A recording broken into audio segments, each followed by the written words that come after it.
Texas A&M, we have student athletes Wade Taylor, Andersson, Garcia, Manny, Obaseki. We'll now take questions for the student athletes.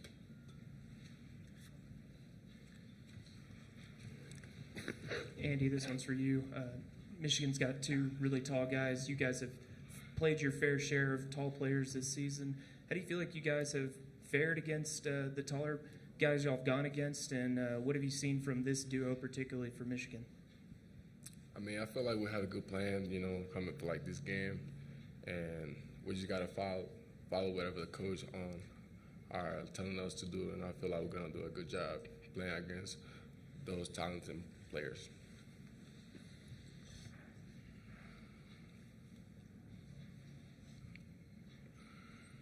Question for whoever wants to take it. Michigan, they're offensively, they have, statistically a lot of turnovers. Y'all strong defensive team. Kind of, what do you think y'all can capitalize off of that, and kind of what does that look like?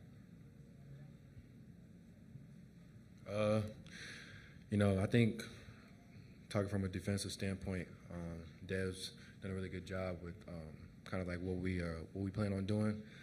We know they turn the ball over a lot. We plan to capitalize off that, and I think it's just about our foundation, staying true to what we do, being ourselves, staying disciplined, and being really good at shrinking the floor. I think if we do those things, we'll be just fine. Questions for Wade. Wade, obviously, Coach Williams, you guys all, big on continuity, big on rhythm, getting kind of in motion here. Get the first one done, get the first one out of the way. How's it feel to kind of just keep that momentum going and getting that first one out of the window here? Yeah, you always want to, knock the dust off pretty much. Got the first one out of belt, so we're just trying to capitalize on getting that first win. We got that first win under the belt, and we've got the game flow under our belts, and we're just trying to make sure that we come out here tomorrow and make sure that we follow the game plan and stay true to our foundation, if we come out with a win. Wade, how much discussion has there been? I mean, even going back to last year, to come so close the way y'all did in the second round and falling to a number one seed, how much has that fueled y'all this year? I would say it's a new team. It's a whole different ball game we're playing with. We've had a lot of different stories and a lot of different things that have transpired this year based off last year, but you are right. We was in position last year. I mean, if it's not talked about, it's crossed our minds, but I feel like tomorrow it's a different opponent. It's a different game. We're playing for different things now, but I think a win tomorrow would help a lot of us. Over here. This is for any of you guys. How prepared do y'all feel going into this game, even though you've really just known that you are playing Michigan today? I mean, I'm really confident. I've always been confident in this team. We have a lot of great guys, a lot of really good players, and I feel like no matter who we play against on any given night, we're ready to compete and we have a good chance at winning. So I feel like we're going to approach this game like we did Yale. It's really important that we execute on both ends better than them, and kind of stay even level throughout the level of the game, because, you know what I'm saying, it's one more game to the Sweet 16 and emotion can be high, and there's a lot of things that we want to do, they want to do as well. But if we just stay true to us and continue to do what we've been doing with the same mentality, we'll be right where we want to be.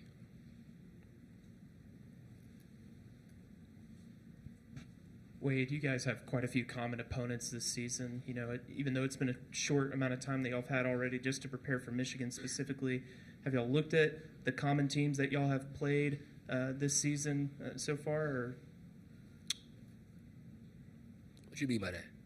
Like y'all played like several of the same teams. Like they've played Oregon and Rutgers and Purdue and Oklahoma and Arkansas.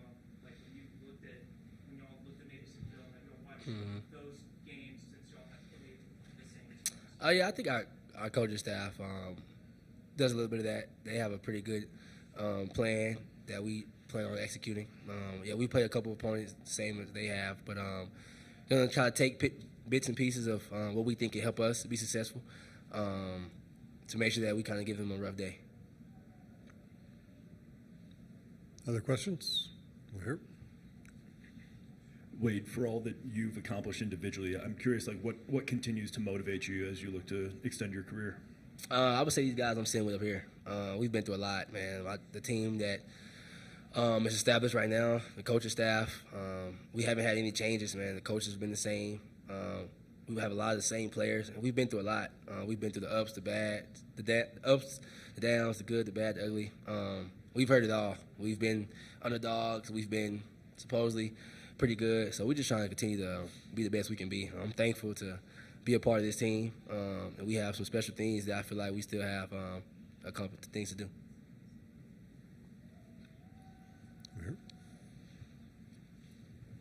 All right, Wade, so I'm going to follow up on that. You mentioned you guys have had to overcome a lot. What do you think is the biggest thing this team has had to overcome up to this point? I would just say failing the same test. We've had a couple games this year where we lost because we didn't follow the recipe, and we knew what the recipe was, and we just didn't execute the way we needed to.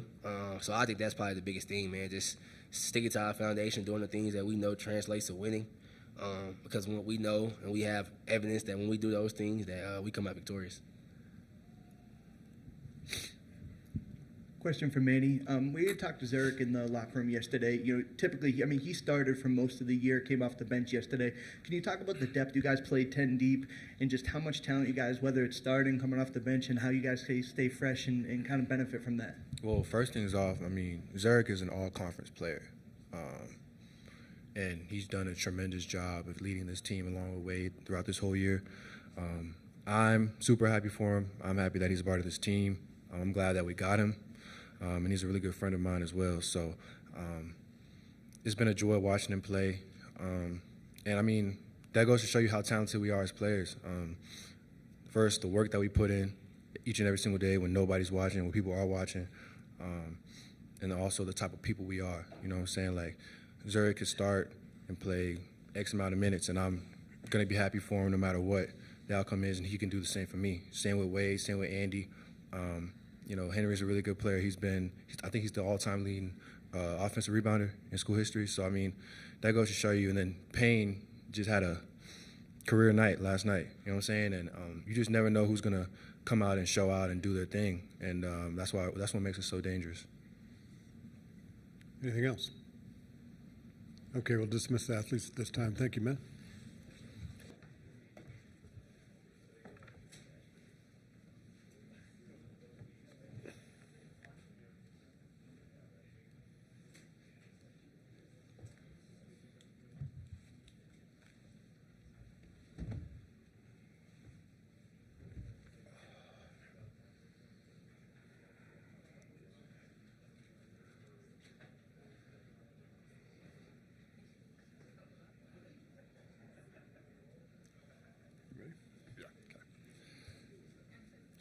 For Texas A&M, we have head coach Buzz Williams. We'll just open up for questions for the coach.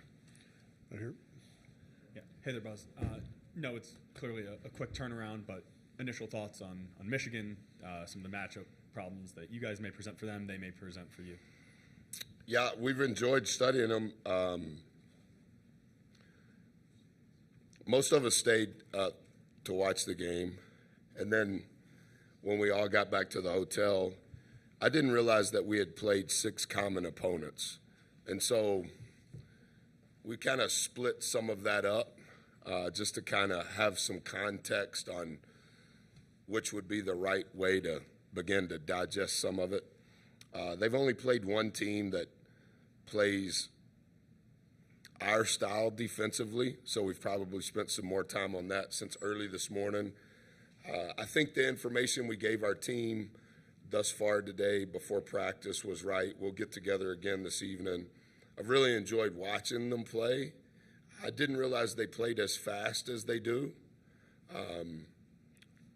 Somewhat familiar with their personnel. We played Florida Atlantic last year, so I remember 50.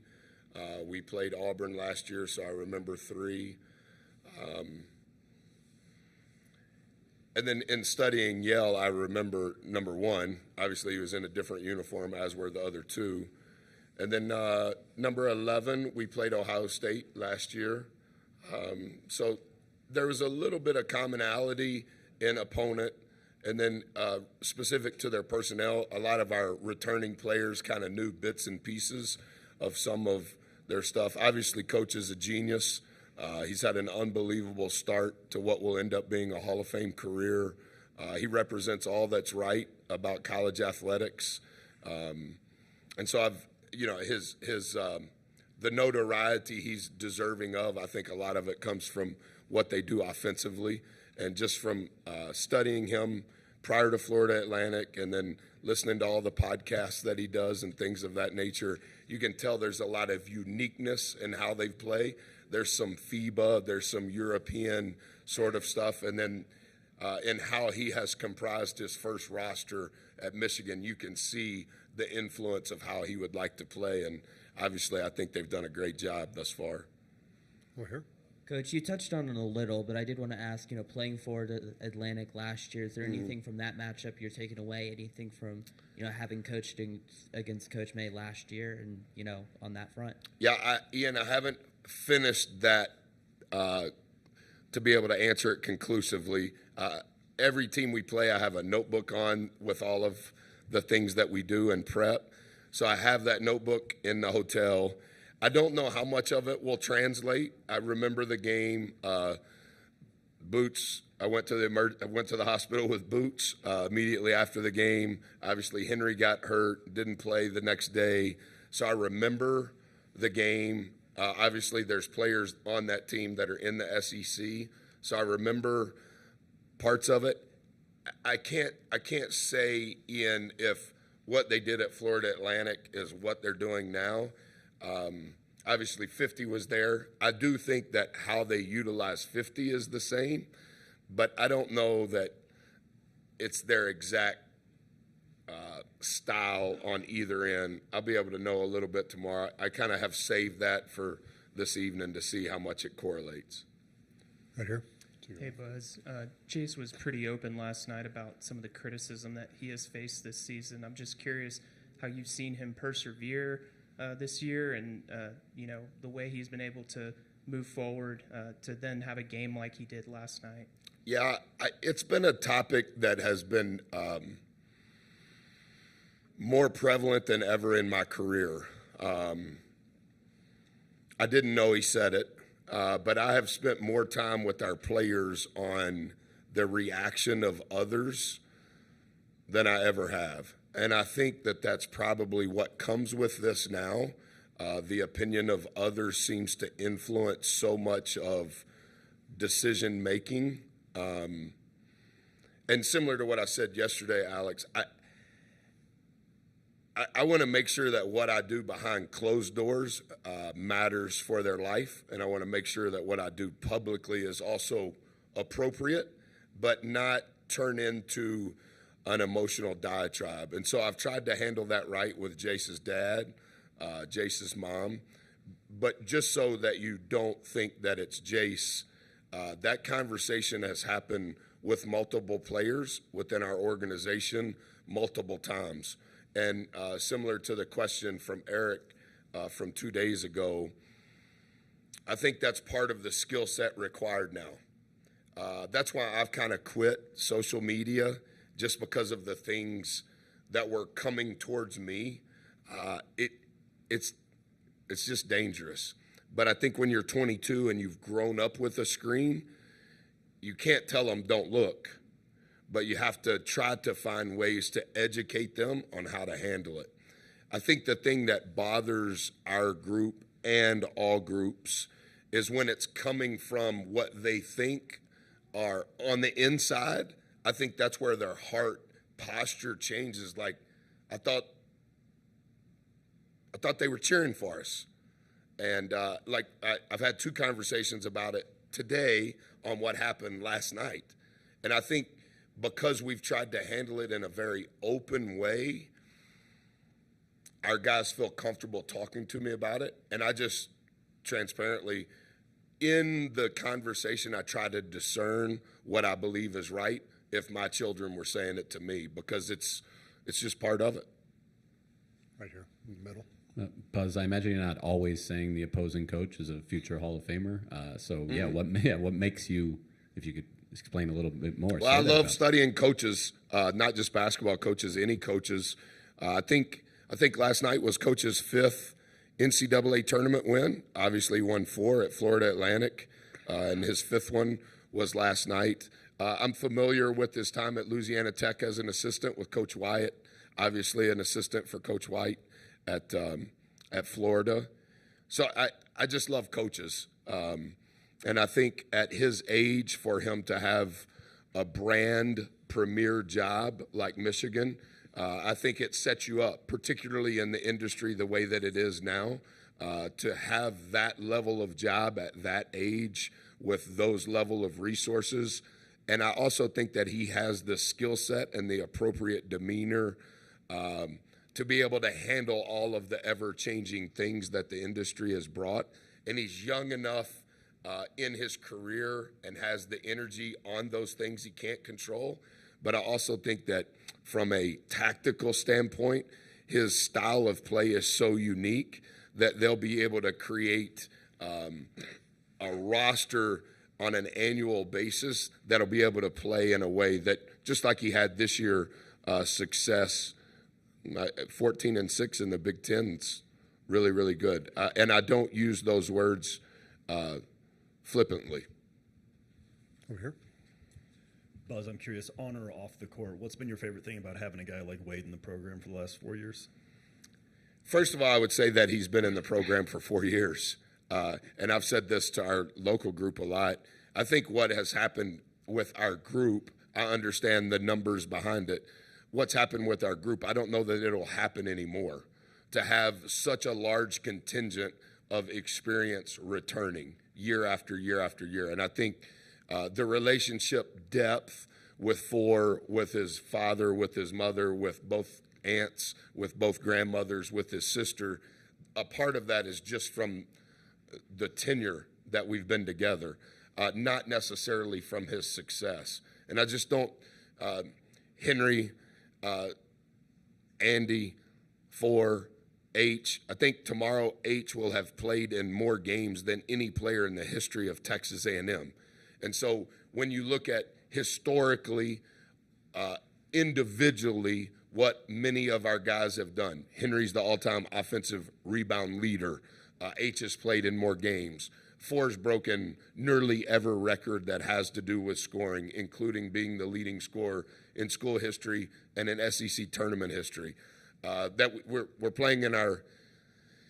This is the first time in 15 years that Texas A&M has won back-to-back games in the NCAA tournament. It's only the second time in 113 years that Texas A&M has played in at least 3 consecutive NCAA tournaments. And I think 4 is a part of a lot of the records, but I think the duration of his time and the depth of the relationship with his teammates, with his staff, I think in 4's tenure here, we've had 1 staff change. One of our administrative assistants is now an associate AD at the University of Tulsa. He's actually here just because he feels so connected. So I think the continuity of the staff and the team, with 4 being at the beginning of that, along with Mo, that recruiting class is just, I think it's a rarity. Right here. Hey, Buzz, we had spoke to Zarek Phelps last night about, coming off the bench and his willingness to do whatever it takes for the team. He's the guy who started all year, and I know you had said that who starts doesn't really matter, but can you talk about just the willingness and checking the ego of some of these players who are willing to come off the bench, and then on top of that, how valuable is the program to have like a Phelps or a Solo to come off the bench and be so good for you guys? Yeah, I don't think it's ever impacted Solo. I think Solo doesn't get the credit for the IQ that he has. I had a hard decision, and so I visited with our team 2 days before. We played Auburn on a Tuesday, and that was after a quick turnaround on a Saturday after a loss, which was our 4th in a row. So 2 days before was that Sunday after church. And I said, hey, guys, I'm gonna think about this, but I'm open to what thoughts that you have. We have 8 seniors on the team who, no matter what, they can't play in college. They can't enter the portal again or for the first time. So I would like to think through what's the best approach on who we should start. We can't start 8. We sent in a waiver, and the NCAA denied it.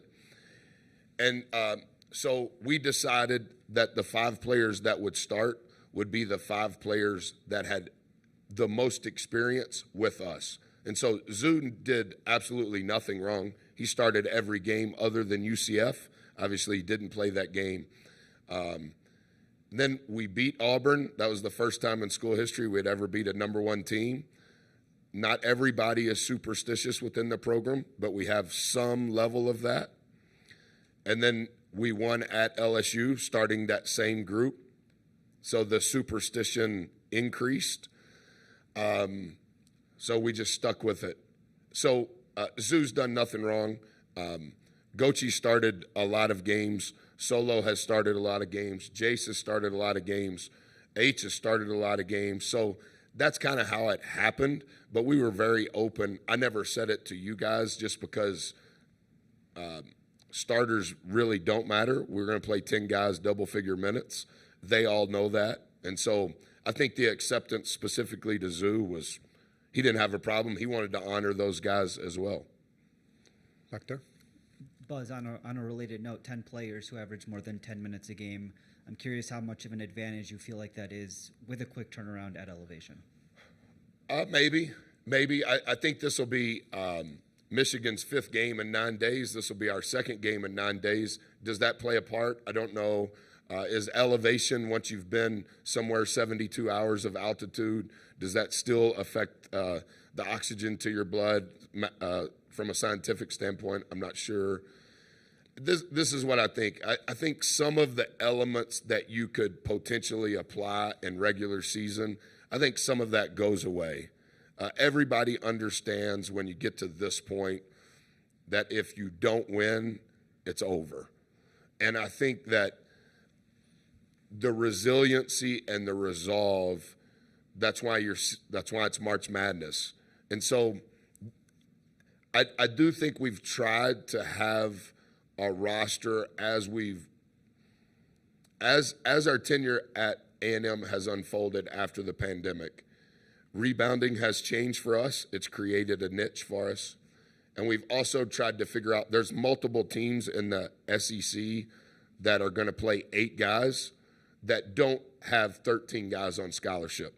Obviously, going forward, there's going to be 15 scholarships. And so every coach kind of has to make a decision from roster management, NIL resources, how are you going to do that?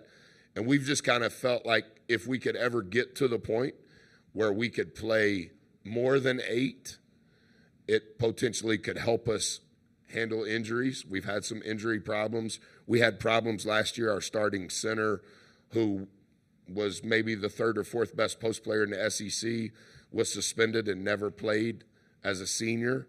And so our 5th post player ended up starting every game. And we just didn't want to be in that position going into this year. And it's just kind of unfolded like that. And a part of that is we have 2 guys, 3 guys. We have 3 guys still using their COVID eligibility. And obviously a year from now, that's gone for everybody. Right here. Luke Evans, Denver Post. Buzz, you touched on the House settlement yesterday, revenue sharing obviously probably coming to collegiate athletics. You also know the mid-major world well, coached at Colorado State. They just won. But do you sense Go Rams. Do you sense the revenue sharing with kind of the budgetary constraints that mid-major schools often are under as compared to kind of power programs? Do you sense it being able to level the playing field with what's going on in collegiate basketball right now, or do you think it'll kind of exacerbate, some of the gaps between teams? What are your thoughts on that concept? Great question. I have a lot of thoughts. I've studied it some. And what I would say is I think it will continue to create a wider gap. And then I also think what most people are not saying thus far is in that group that you're talking about, you'll even find more of a separation. And you're starting to see coaches over the last 3 days that are probably explaining their situation a little bit more and more. Because what ends up happening is there has always been NIL. Before you were born, there was NIL. They just didn't call it NIL. But now, NIL is legal. And so you're going to see programs that win, and you go, how did they do that? And some of the programs that have always had success, who don't achieve that level of success, there'll be a lot of pointing fingers on what happened. And it's because a lot of things that are happening are not public. And all of us have some level of ego, and we want to try to explain what's happening. But I think you'll continue to see separation even in the group that you don't think that you're going to see separation in.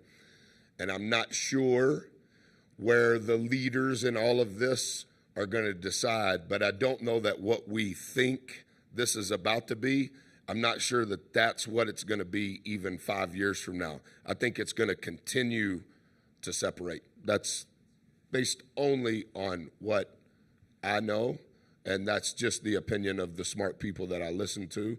But not all of those smart people have a vote at the table on how this is going to play out. Last question, right here. Hey, Buzz, you mentioned the common opponents earlier. I'm just curious, with such a short turnaround, how much does it help to maybe have that as a starting point when you just have such little time to prepare maybe? Yeah, no, Coach May hasn't slept since they played, and no coach has slept. I think I was caught off guard when I got back to the hotel that I knew we had played a lot of Big Ten opponents, but I didn't know that they had also played SEC opponents. I didn't know it was going to be 6 teams. So I thought it was the right place to start, just to have a foundation. Their style of play is very unique. Not just the pace, not just the volume of threes, but how they score. The 2 tallest guys on the team shoot over 50% of their free throws. You rarely ever see that. They have 3 guys that in the last 5 games have shot over 50% of their balls. And so, like, there's a lot of things that you're trying to digest to try to see if there's trends, not only in the common opponents, but in the last 5 games, in league play. So I thought it was the best place to start. But a lot of those games were early. And so I would say we spent 3 hours on that, and then we're trying to get to the next thing because we've got to make sure that what we give our guys is appropriate. And we're going to meet with our guys again at 7 on what we call 1 day before. This morning we did 2 day before. And so we've got a little bit more work to do to make sure we're giving them the right information tonight. Okay, thank you for your time, Coach.